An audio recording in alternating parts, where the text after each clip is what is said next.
Hi, so we're in week 2 of our course, Social Media Management, and this week our theme is the social media revolution. And I have picked a very special guest this week to interview. Her name is Sarah Evans, and she actually wrote the foreword to the book, my book, Social PR Secrets. Just a little bit of background, and then I'm going to turn it over to Sarah because she's going to do a better job at describing how she's gotten to where she is today. But some of the titles Sarah has include author, editor, evangelist. She's a public relations professional that has done an amazing job at transitioning and really being part of the whole social media revolution. She has 103,000 followers on Twitter. And with that, I'm going to turn it over to you, Sarah. And tell us, how did you get to where you are right now, and what's it been like on this ride through the revolution? Well, first of all, thank you so much for having me. I hope you guys are enjoying this video. Tweet with me anytime at PR Sarah Evans. But I guess at one point I was just like you guys, sitting in a classroom, and when I was in college back in the day, like we were learning how to format and write press releases, and I was like, what do I want to do with this? And when I got my first job, it was kind of really the start of social. Facebook had opened up to the masses, and LinkedIn, and I started thinking about the professional implications of what social meant, not just personal. And at the time I worked in healthcare, and I thought, well, patients could communicate with the hospital, or doctors could use it as customer service or learning extension. And over time, I began just talking about social and how it could impact the overall communications industry.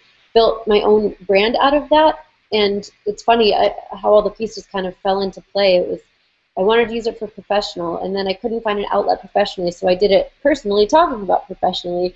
And then people started to hire me because they thought I might knew what I was talking about, I guess. And then this digital correspondent role, people not only want to hire me to help them create for social, but they want me to talk about them for them, almost like a brand journalist or spokesperson.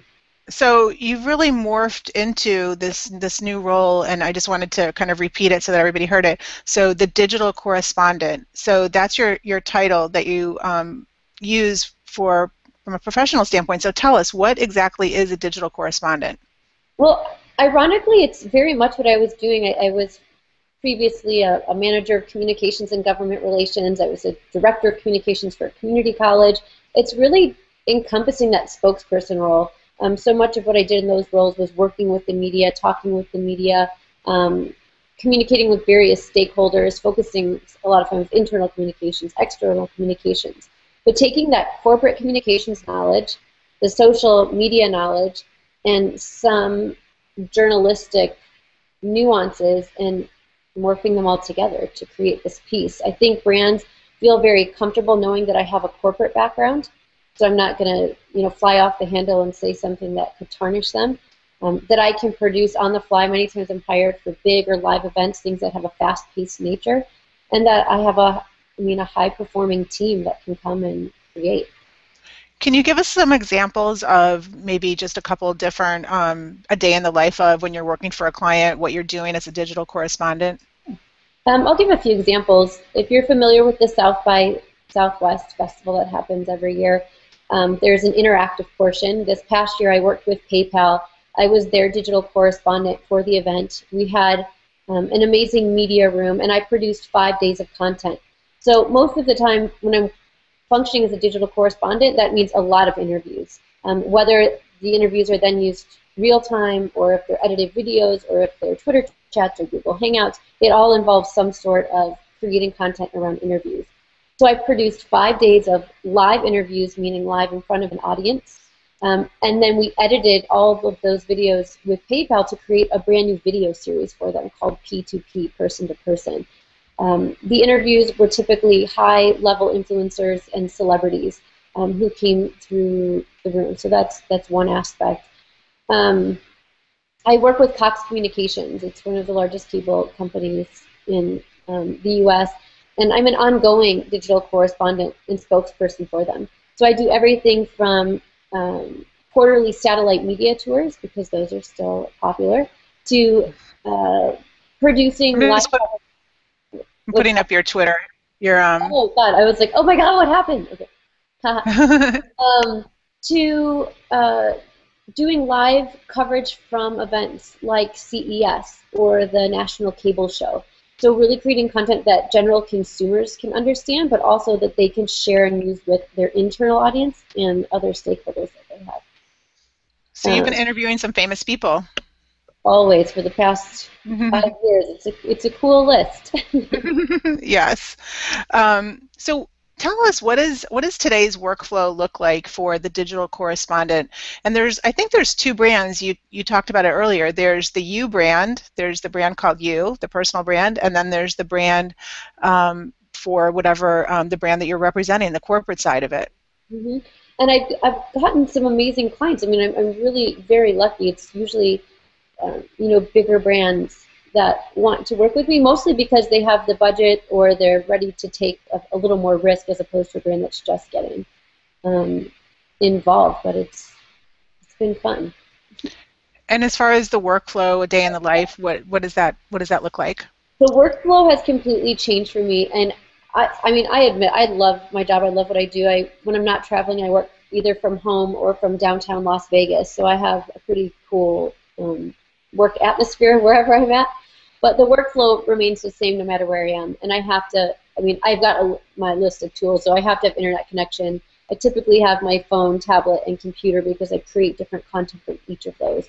But a typical workflow looks like in the morning, I'm monitoring everything that's trending online.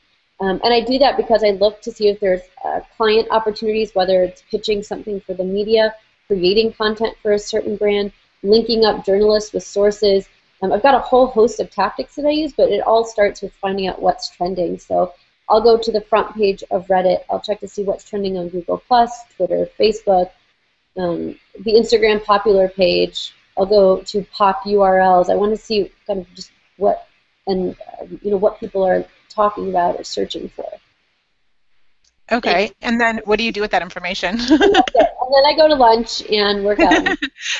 And do yoga. But I do integrate yoga into my day. That's a must-have, just so you know. Yes. I wanted to create my day and build in what matters most to me, so there's that professional aspect, but I build in things that are good for me as well. So monitoring what's going on, and then if there are opportunities, I'm acting on them real time. So much of what I do is instantaneous and real time, so I've got to get information out there. And then I'll go through and check different clients' social editorial calendars. I'll see what do we have coming up down the pipeline that we need to either talk about or create. There's always lots of meetings, as you know, Lisa. So you guys, real world, lots of meetings, sorry. And I don't know. I mean, I guess it just kind of functions like that, and I'm always prepping for the next live event, the next big event. You talk a lot about mobile and being able to create content using a mobile device. Mm-hmm. It's essential. Yeah. I'll show some either slides or screen grabs with you for the class, but I can turn my phone and my tablet device into mobile media studios so that I can create, edit, and share from the same device. It eliminates so much time of having to email and transfer and upload things, that I can do them all from the same device.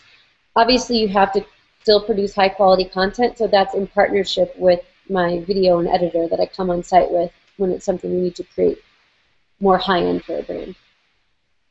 Okay, awesome. So we're going to take a little bit of a break and let everybody go have a snack and come back, and we're going to talk about if you could share with us some of your social media management secrets with the class. Ooh, yeah, sounds good. Okay, so we'll be right back.